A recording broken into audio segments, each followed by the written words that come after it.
Thank you, Hans. And to all of you, good morning and welcome. And happy spring. Welcome to the Unitarian Universalist Church of Columbia online on this spring morning. We are a congregation striving to embody courageous love, radical welcome, and deep connection. We are so grateful for our gathering this morning to be reminded that our church is not a building, but is a beloved community of all of us together. I'm the Reverend Molly Housh Gordon, minister of this congregation, and I'm so glad to welcome you to our community. We particularly want to welcome anyone visiting with us from Jefferson City Unitarian Universalist Fellowship, as well as all of you who might be visiting us online from near and far alike.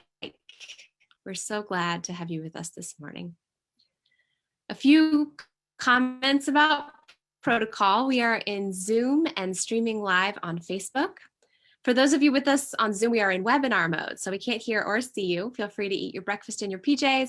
Don't worry if your day is a little bit noisy. You will be able to say hello and interact with the service on Zoom through the chat feature and on Facebook in the comments. If you're with us on Zoom, make sure to select panelists and attendees or everyone so we can all see your comment. This will be particularly useful during our sharing of joys and sorrows later in the service. We do have a few notes about accessibility. We are using Zoom's native auto captioning service, which means you will see automatically generated subtitles at the bottom of your screen. If you'd like to turn those off, if they're distracting for you and you don't need them, you can use the closed caption button to click hide subtitles. Or if you prefer your captions to appear as a live transcript at the side of the screen, you can choose View Full Transcript in the same menu. We know that auto captioning is never entirely accurate, and sometimes it gives us a few giggles with its errors, but we hope it will be close enough to provide assistance. We will also be providing spoken descriptions of the videos and images we use. And we'd like to invite you to please contact us if you have any other accessibility or inclusion needs that we can strive to meet in our online worship. You can email me at minister@uucomo.org.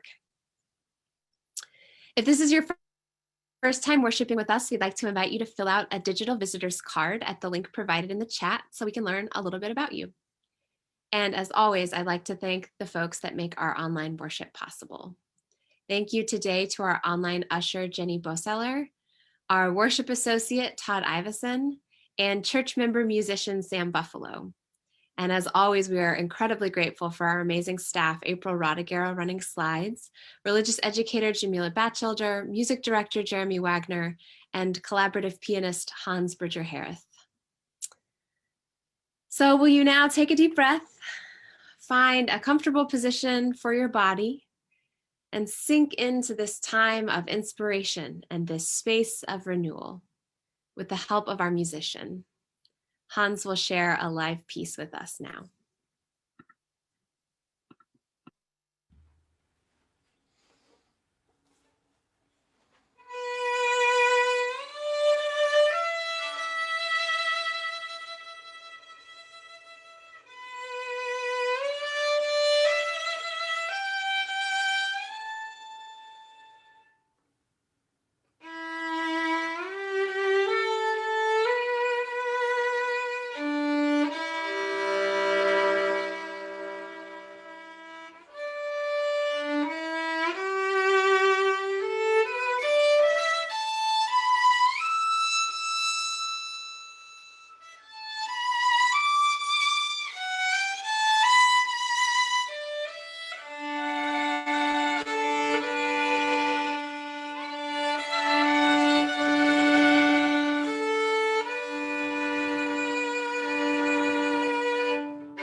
Wow, thank you.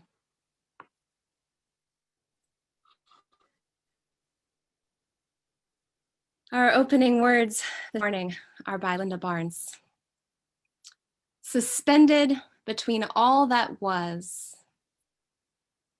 and all that might be, we struggle to find this very moment, to live this very moment. So let us sit together for a moment and savor this moment. Let us relish this time where past meets future, this time that is now.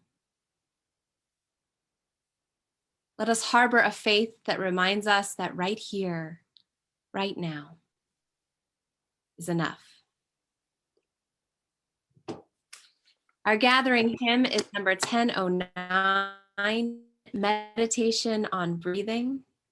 This song was written by Sarah Dan Jones on September 11th, 2001, and has been returned to as a source of grounding and strength by many Unitarian Universalists and others throughout many events in the last 2 decades since it was written. In this video, the song is led by the choir of the First Unitarian Society of Denver. Pictured are a dozen or more choir members, each in their own square. We invite you to choose a part that moves you and sing along from home as you would like.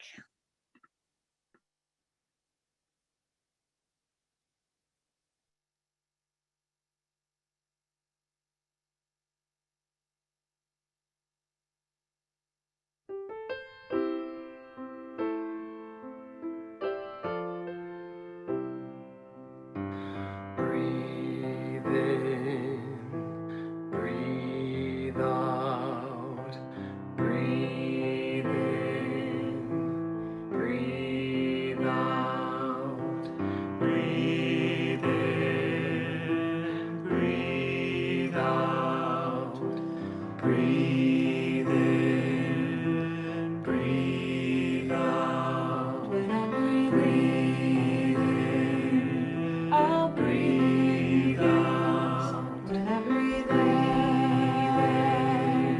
I'll breathe out. When I breathe in, I'll breathe in peace. When I breathe out,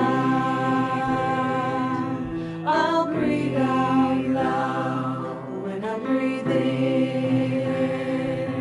I'll breathe in peace. When I breathe out, I'll breathe out loud. When I breathe in, I'll breathe in peace. When I breathe out, I'll breathe out loud. When I breathe in, I'll breathe in peace. When I breathe out, I'll breathe out loud. When I breathe in, I'll breathe in peace. When I breathe out, I'll breathe out loud. When I breathe in, I'll breathe in peace. When I breathe out,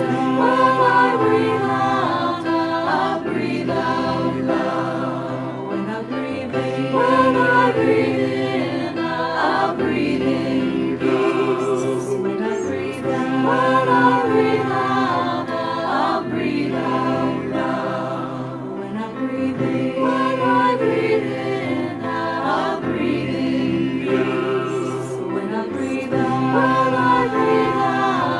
I'll breathe out loud. When I breathe in,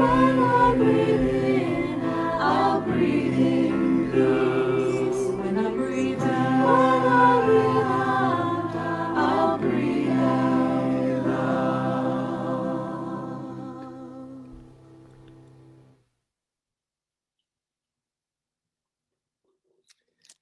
We now light our chalice, the symbol of our faith and the community that holds us, and the bright flame of the human spirit that unites us. As we share an image of our church chalice on the screen, you may wish to light a candle at home or look in the chat for a digital chalice. Please join me in lifting your voices in homes across our city, country, and world to share our weekly words of affirmation shown on the slide and shared in the chat. Love is the spirit of this church, and service is its law. This is our great covenant, to dwell together in peace, to seek the truth in love, and to help one another.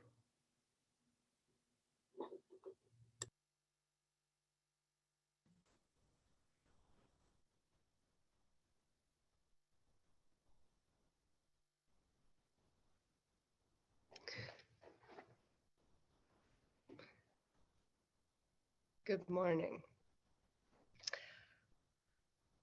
My son was saying this week how every day in our quarantine life is starting to feel kind of the same, and how much harder it is to pay attention and notice things when it all sort of runs together.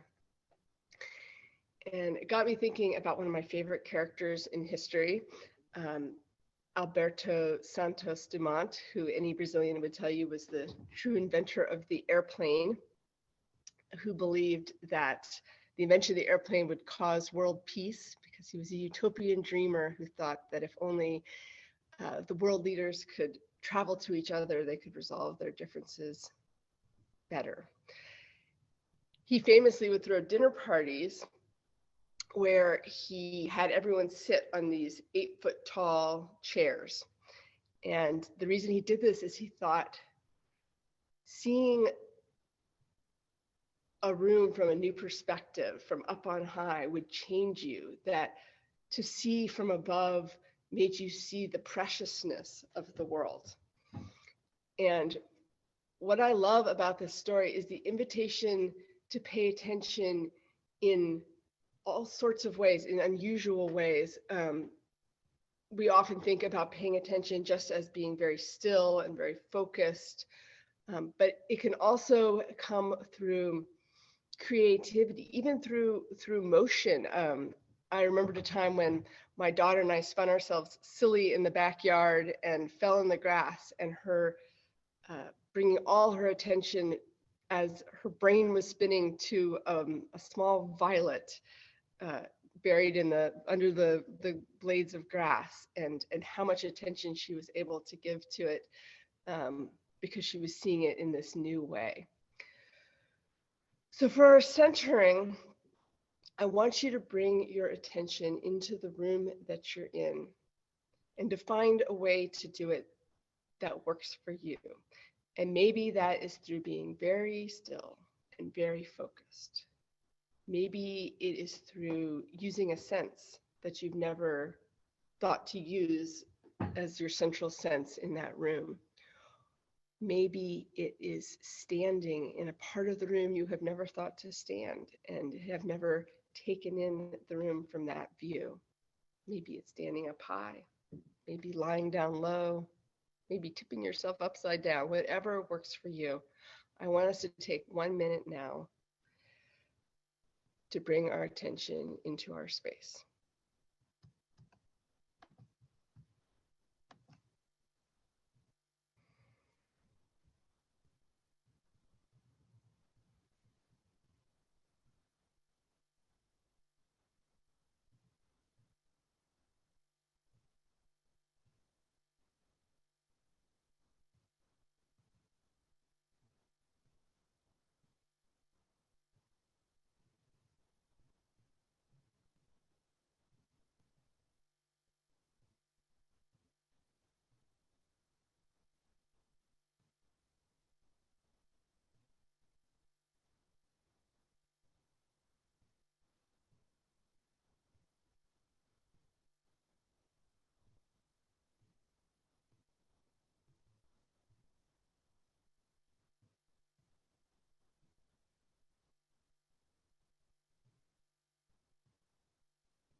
I hope the preciousness of the world began to reveal itself to you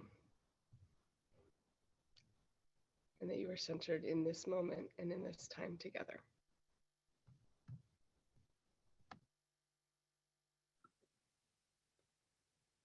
And now, so centered in the presence of this moment and the space that you are in, I invite you to extend your presence outward, imaginatively and in heart, to one another.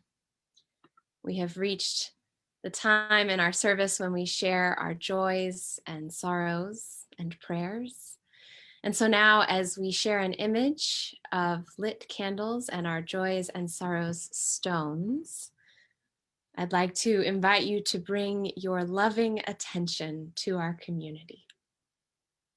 Let us hold one another in heart across the distance, remembering our connections and feeling that we are accompanied amid life's sorrows and joys alike.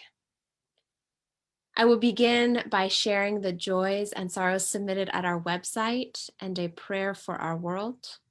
And then I will invite those gathered to share your joys and sorrows in the chat. So let us join our hearts with Sarah Walcott Twaddle, who shares a joy for gathering with many UU churchers during yesterday afternoon's grief gathering, who thanks the ministry for bringing us together to share poignant, tearful, and humorous thoughts and stories of UUs we've lost during the past year. What a blessing to share those memories. We join our hearts with Sarah Ellis, who shares joy for parents who have now had their second round of vaccine, relief that they may remain safe and healthy, and joy that they will be able to see their grandchildren in person after so very long. We also join with Sarah in sorrow for the loss of an uncle who passed away in February, a sorrow all the harder to process because of the separation of this time. And we join Sarah in a prayer that we may all be safe and healthy and patient as we continue to do what we can to protect our community and keep others safe while we wait for the time we are able to hold hands and give hugs and gather in groups and sing and share our joys and sorrows in person.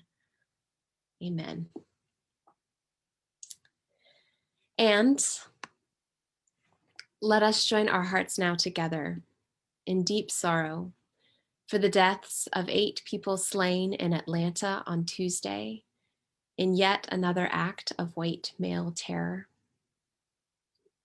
We grieve the loss of Soon Chong Park, who was 74, of Soon Cha Kim, who was 69, of Yong A Yu, 63, Paul Andre Michaels, 54, Hyun Jong Park Grant, 51, Xiao Jie Tan, 49, Dao Yo Bong, 44, and Delana Ashley Yan, 33. Their lives were precious, and we hold all of their loved ones in care. We join our hearts in well as in fury that a white man went on a murderous rampage fueled by a deadly tangle of white supremacy, misogyny, and toxic evangelical purity culture, and that the Cherokee County Sheriff's Office reported that he was having a bad day. In the words of Sonia Renee Taylor, we join our hearts in lament that the sexualized racism, racialized sexism, xenophobia, and violent US militarism against Asian women has a long and deep history making way for such brutality.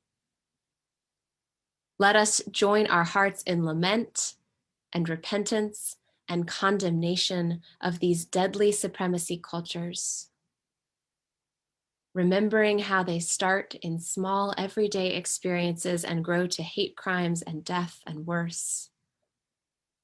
Let us recommit ourselves once more to rooting out systems of oppression and control at every level, from our own hearts to the institutions that shape our lives, and every space between. Let us live true solidarity with our kin. May it be so. And I now invite joys and sorrows in the chat, holding the fullness of what it is to be a community and to be human.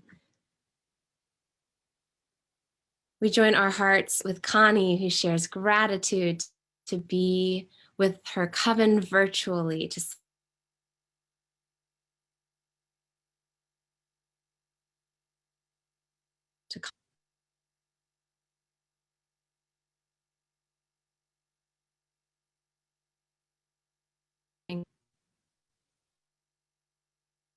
in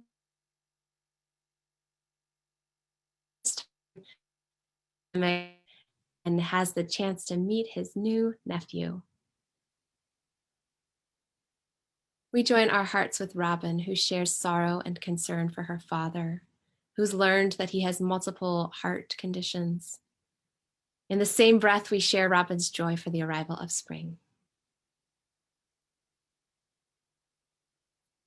We join our hearts with Nick Bouchard and Barbara, perhaps, in sadness for the loss of grand dog Gregory, and in worry about COVID and a 2-year-old grandson and his mother and father. Many healing wishes. We join our hearts with Rosie, who shares joy for the daffodils in bloom, so many signs of spring emerging all around us. And we join our hearts in joy with Kevin, who shares joy for receiving a vaccine, so many signs of hope emerging around us as well. We join our hearts with Barb, who shares joy for a friend who will be leaving prison on Thursday after an unjust 15-year sentence. We celebrate freedom and liberation with Barb's friend.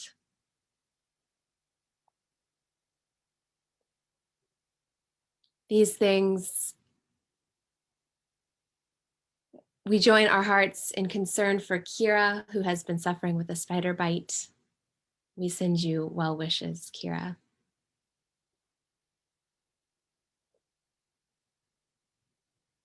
These things and so many more, joys, sorrows, hopes, and yearnings and prayers, we hold tenderly in the connections between us and in the light of love. Our hymn of response, our hymn of prayer is number 86, Blessed Spirit of My Life.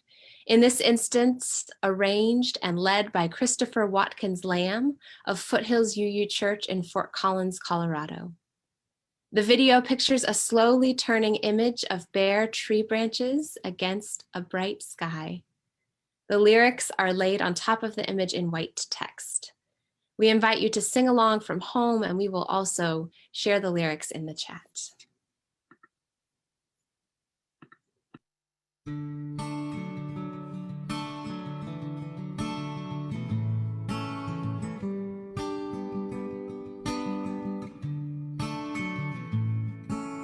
Blessed Spirit of my life, give me strength through stress and strife. Help me live with dignity. Let me know serenity. Fill me with the vision, clear my mind of fear and confusion. When my thoughts flow restlessly, let peace find a home in me.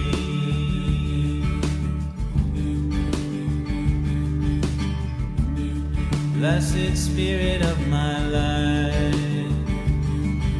Spirit of great mystery, hear the still small voice in me. Help me live my wordless creed.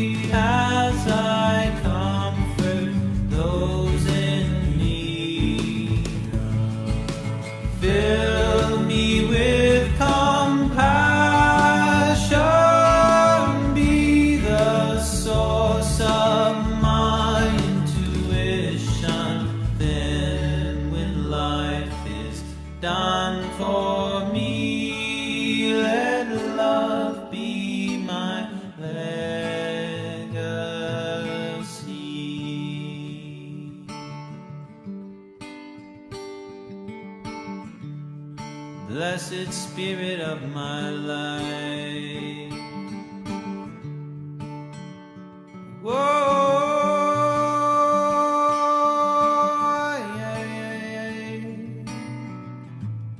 Blessed Spirit of my life.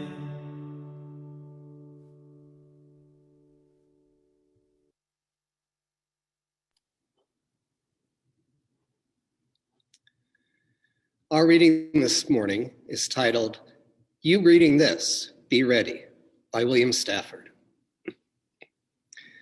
Starting here, what do you want to remember? How sunlight creeps along a shining floor? What scent of old wood hovers? What softened sound from outside fills the air? Will you ever bring a better gift for the world than the breathing respect that you carry wherever you go right now? Are you waiting for time to show you some better thoughts? When you turn around, starting here, lift this new glimpse that you found. Carry into evening all that you want from this day. This interval you spent reading or hearing this, keep it for life. What can anyone give you greater than now? Starting here, right in this room, when you turn around.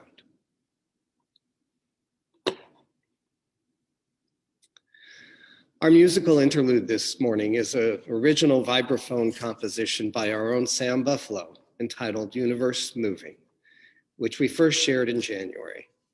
Sam is pictured in the video in a room with blue walls and sheer white curtains. He has light skin, curly brown hair, and glasses, and is playing a large vibraphone in front of him. He holds 2 mallets in each hand, and during some of the faster parts of the song, the camera shows a close-up of his hands and mallets.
Yesterday, on the first day of spring, my family and I ventured outside to play in the mud.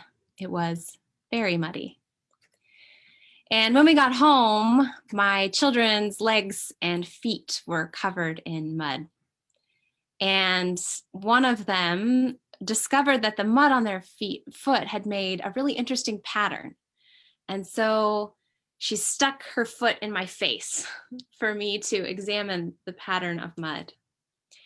And I guess I just happened to be in the right mood for this, because instead of being annoyed or grossed out about the mud and foot in my face, I found myself looking at every inch of her tiny foot and marveling at how it has grown from even tinier, marveling at every detail, every intricacy of a human foot. And this same child knows every inch of my face, to the extent that some mornings she'll come in for her morning cuddle, she'll look at me and find a blemish and point, boo-boo, boo-boo. She knows every inch of my face so well, and how quickly she notices any change. And as we were paying attention to each other in this way, my heart was swelling, and I was realizing how much paying close attention feels indistinguishable from loving and being loved. Perhaps you have spent some time recently or in the past learning all the planes of a loved one's face, noting the exact pattern of freckles across a lover's shoulder, or the changes of texture tracing around their palm, memorizing the whirl of hair at a child's neck, or the slight shifts in smell of the top of their head over the course of the day, or finding every bump or tag under the fur of a beloved animal companion, or noting the way that the soil feels different in your garden now that spring has come. The poet Mary Oliver has said that attention is the beginning of devotion. And I think the flip is true as well. There is a compulsion in love to worship each detail of our beloved, to pay close attention. And when we pay that close attention, we find ever more to love, glorying in the particularities of those whom we love, every hair and freckle. We love when we pay close attention, and when we attend closely, we love more. So this week, as I was feeling heartsick with the cruelties of our culture, I began to wonder if things might shift if we paid closer attention more broadly. I was thinking about how powerful our abstractions are when it comes to those we do not yet know and do not yet love in the particular. How easy it is to have an idea of each other, and how easy it becomes then to dehumanize each other, never knowing anything about the planes of each other's faces. And I was despairing this week at how quickly those abstractions slip into hatred and violence. And how even positive abstractions, positive impressions that are not deeply paying attention, even those leave us cold and detached. And I was thinking this week that the world desperately needs us to be more loving than that, in real and embodied ways. And I began to wonder what it would be like if we practiced extending the loving attention we pay to our intimate ones, that loving attention that seeks to deeply notice and finds through that noticing devotion. that perhaps we need to practice that deep noticing more and more broadly if we are ever to have any hope for the justice, mutual thriving, and beloved community that we seek to create in this world. Not necessarily to be creepily staring at strangers, unless that's your jam, but to notice the particularity of each creature and thing you encounter. And know that through deep noticing, through paying attention to all those whom you meet, we can fall in love with the world and its people and its beings and its materiality, not in the abstract, but in the very present and specific. The thing is, we cannot actually love a world that we are not willing to pause and notice. And we see every day that an abstract affection is not enough to pull our hearts and bodies into the muck of transformation.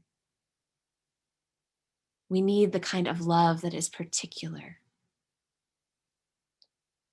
In her book, An Altar in the World, Episcopal priest Barbara Brown Taylor writes about her experience with Christianity as a college student.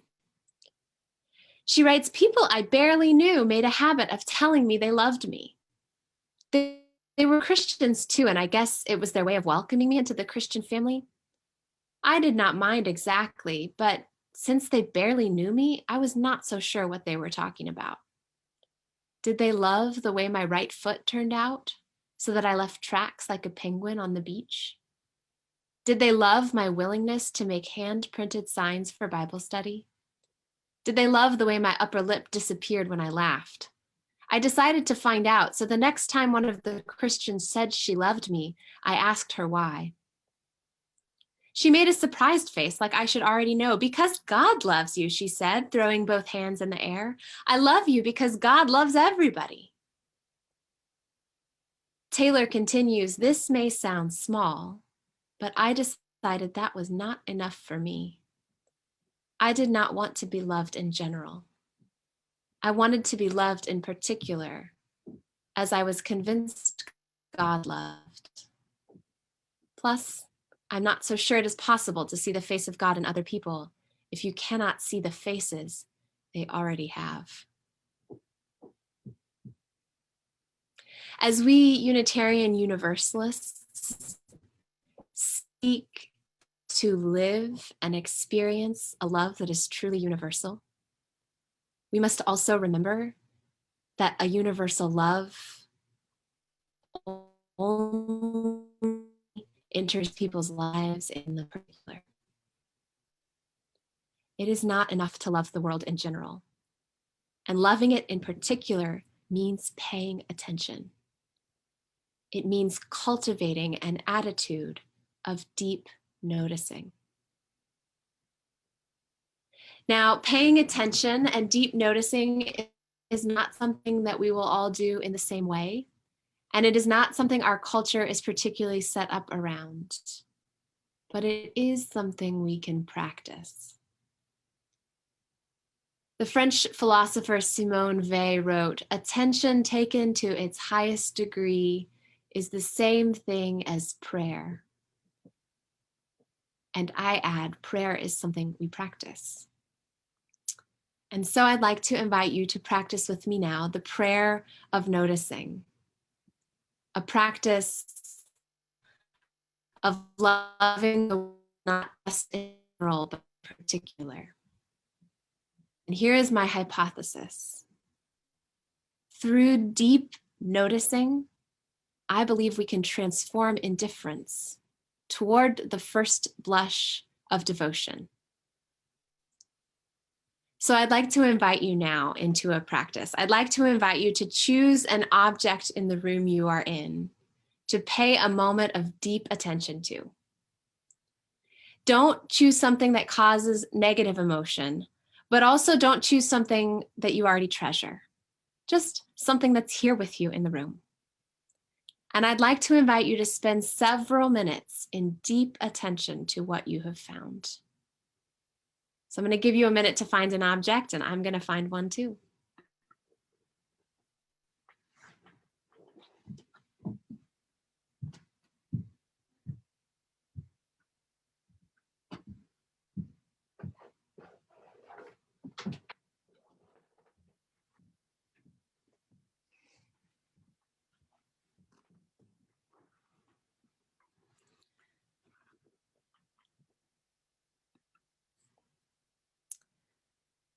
So I'd like to invite you now to use every sense available to you or appropriate to the item to examine this object.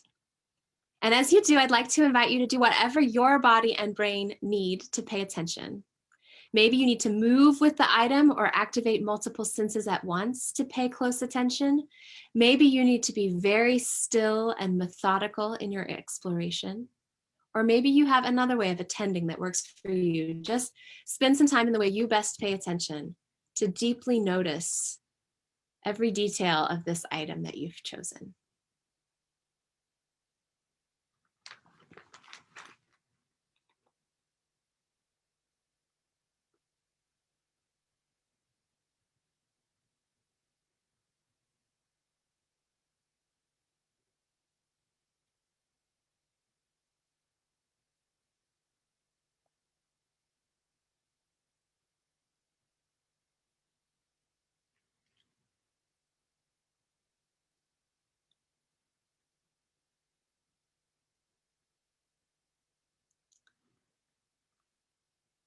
Now perhaps you might turn over the item and experience it from a different angle.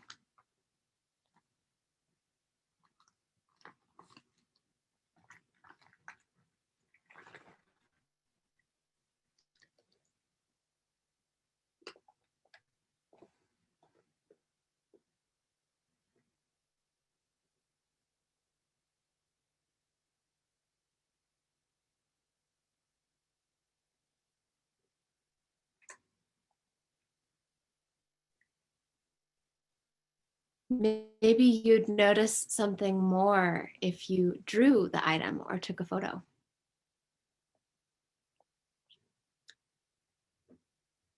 Maybe you'd like to ponder this item's intersection with your life. What is its purpose? And how do you relate to it?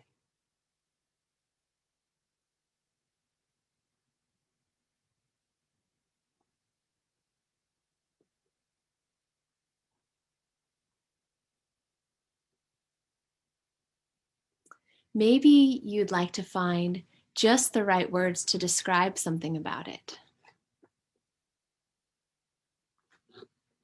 Would you like to write a little poem about your object?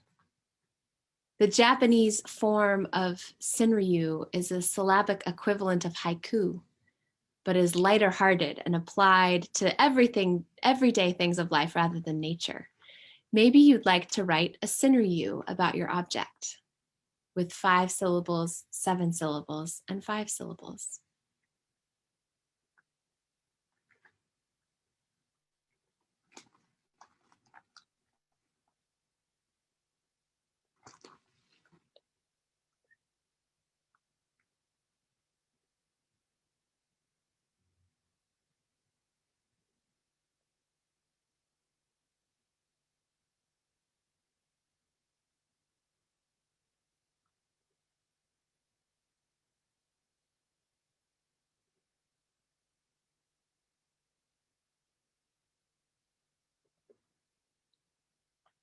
If you wrote a poem, will you post it in the chat or post a little description of the item that you chose?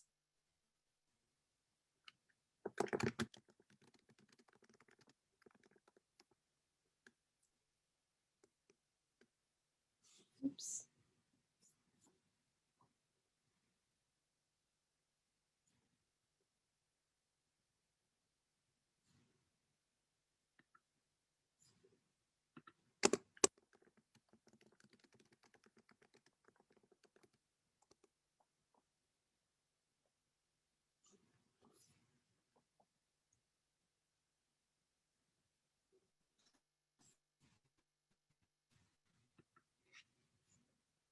And I'm learning that we can't type line at a time with it all coming in the same comment. So you may type somewhere and paste or just type several lines.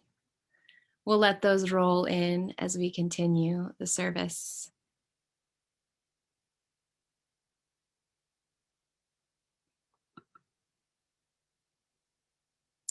So here is the moment of truth. Do you feel something on the road to devotion for your object? Affection, perhaps? Appreciation? Respect?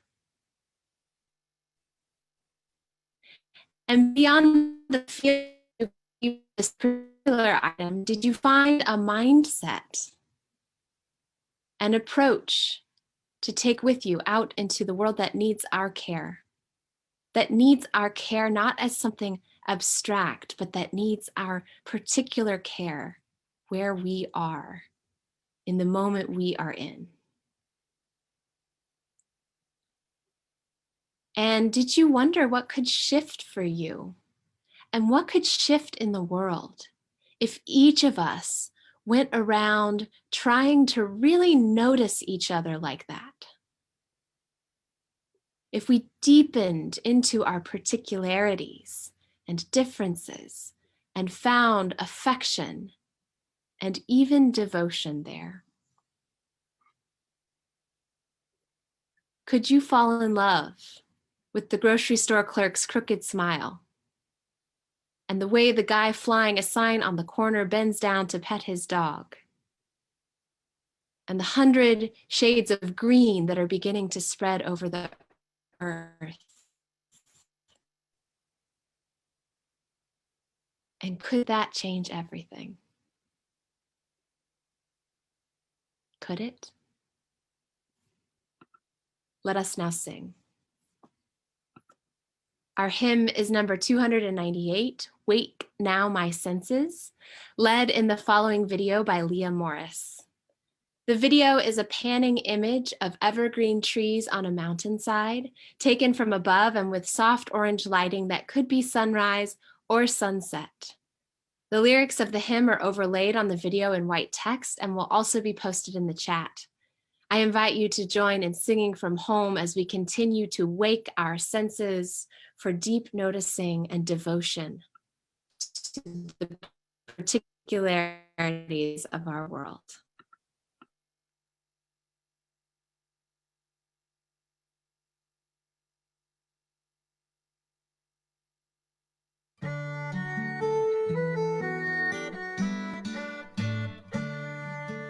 Wake now my senses and hear the earth call.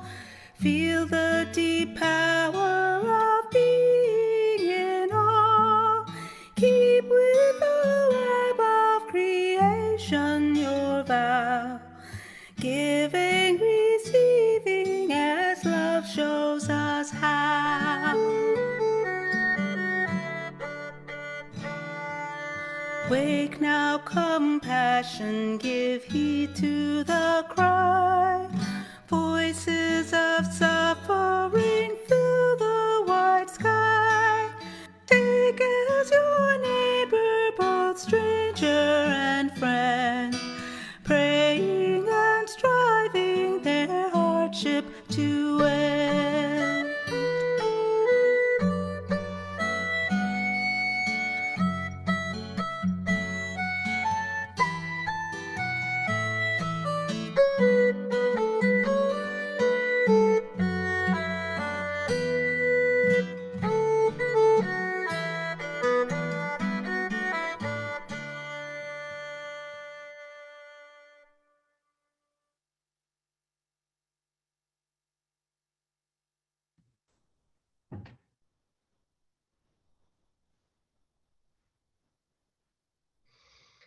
We've now brought our attention so focused to this particular object. So now let's work on broadening it outward. It doesn't sit alone in a void. What is your object beside? And how do they interact? The shadows they cast upon each other, the way the colors engage with each other, or how the textures of these two items might feel against your skin. You haven't had the time to give this other object the attention you gave the first. But can you feel it radiating with the same sacredness, the same preciousness?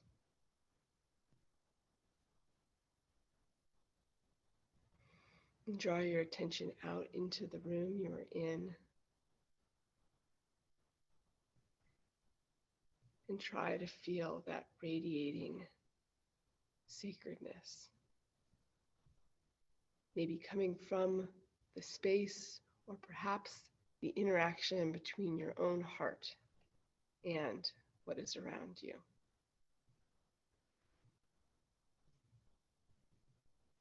And pull your attention ever outward and outward and outward.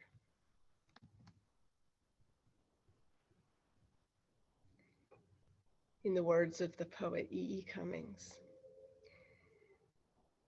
now the ears of my ears awake, and now the eyes of my eyes are opened. May your senses be awakened to the preciousness of the world. And may your heart be awakened as well.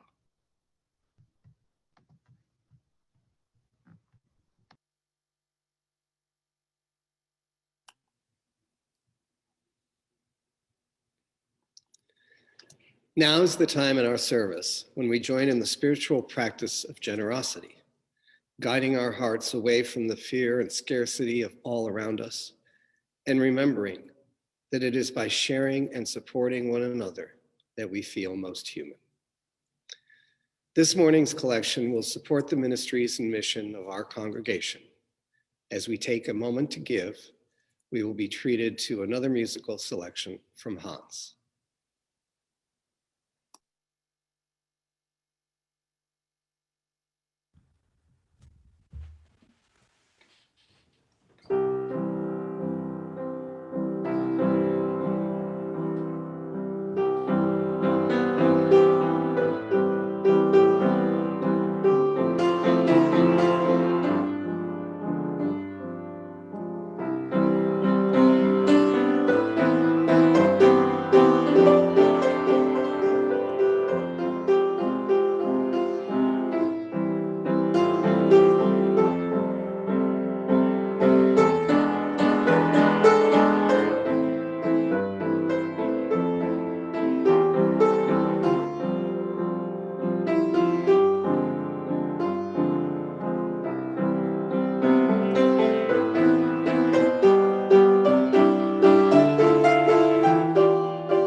Our closing words are from the Reverend Wayne Arneson. Take courage, friends. The way is often hard, the path is never clear, and the stakes are very high. Take courage, for deep down there is another truth. You are not alone. Even now, especially now, you are not alone. We are with you across the distance. Go in blessing, dear ones, and be a blessing, particularly, attentively, to a world that needs our care. Let us sing our benediction.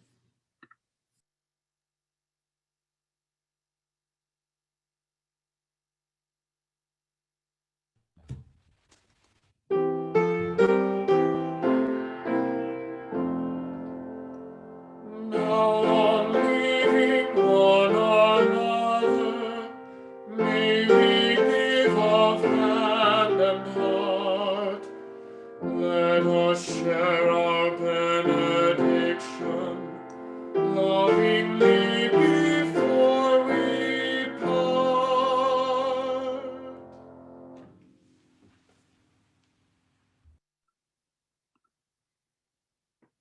Thank you, Hans and Jeremy. Thank you to all of you for joining us today. It's been so good to be together this morning. I'd love to invite you to join us for coffee hour when we will have cameras on and the chance to see and interact with one another. We spend a moment saying hello, and then we all go into small breakout rooms, so you'll have a chance to check in deeply with a small group of 4 or 5 folks. And I'd love to see you there. The ID and password are on the slide. The link will come up in the comments, and we will see you in coffee hour. And if not there, we look forward to seeing you for worship next week. Take care, everyone. Happy spring.